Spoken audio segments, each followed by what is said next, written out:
এবার আমরা কথা বলবো আজকের অনুষ্ঠানে আমন্ত্রিত প্রতিবন্ধী সংগঠন পানিহাটির পশ্চিমবঙ্গ প্রতিবন্ধী সম্মেলনের তরফ থেকে এসেছেন বিপ্লব রাউত।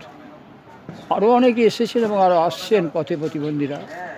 রাজু ঘোড়ের সঙ্গে এদের একটি অন্তরঙ্গ সম্পর্ক আছে এবং উনি সমাজসেবক হিসেবে অসাধারণ কাজ করেন। তাই প্রতিবন্ধীদের একটা অগ্রাধিকার দেন যে কোনো অনুষ্ঠানের ব্যাপারে। তাই আমরা বিপ্লব রাউতের কাছ থেকে শুনে নেব ওনার অভিব্যক্তি বা উনি কি বলতে চাইছেন।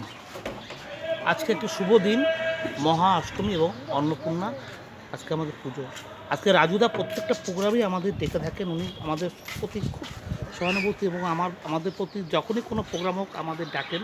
হ্যাঁ, এবং আমরা সবানন্দে আমরা আসি এবং এসে উনি যে আমন্ত্রণ করে আমরা খুব খুশি হই। তাতে যাই হোক, আজকে একটু ভালো অন্নপূর্ণা পুজো দিন, সেই উপলক্ষে উনি কিছু সেবা করার জন্য আমাদের ডেকেছেন।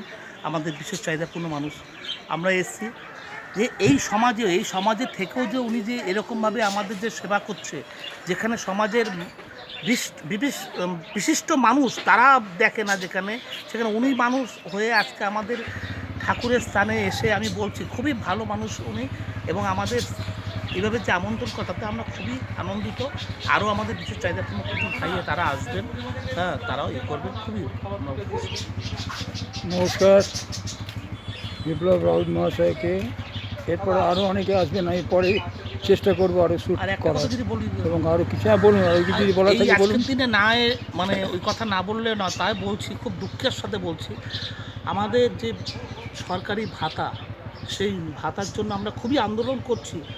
আন্দোলন করেও কোনো পথ হচ্ছে না। যেই টাকা দিচ্ছে তাতে আমাদের কোনো কিছু হচ্ছে না। কিন্তু আমরা সরকারের কাছে এতবার আহ্বান করছি, সরকার আমাদের কথা কোনো রকমই শুনছে না। হ্যাঁ, সেইটা এখন সাধারণ মানুষ যেটা বলবে সেটাই আমরা রায় মেনে নেব। ন্যায্য দাবি আপনারা করছেন, ঠিক আছে, এটা এই নিয়ে আন্দোলন আমরা এনে বিক্ষোভ জারি রাখুন। আশা করা যাচ্ছে সম্মানের সাথে করছি। আমরা তো বর্তমান যে সরকার, সে সরকার তো অ্যাকচুয়ালি আমরা বলি দয়ালু সরকার, মমতা ব্যানার্জি, তিনি দয়ালু মহিলা।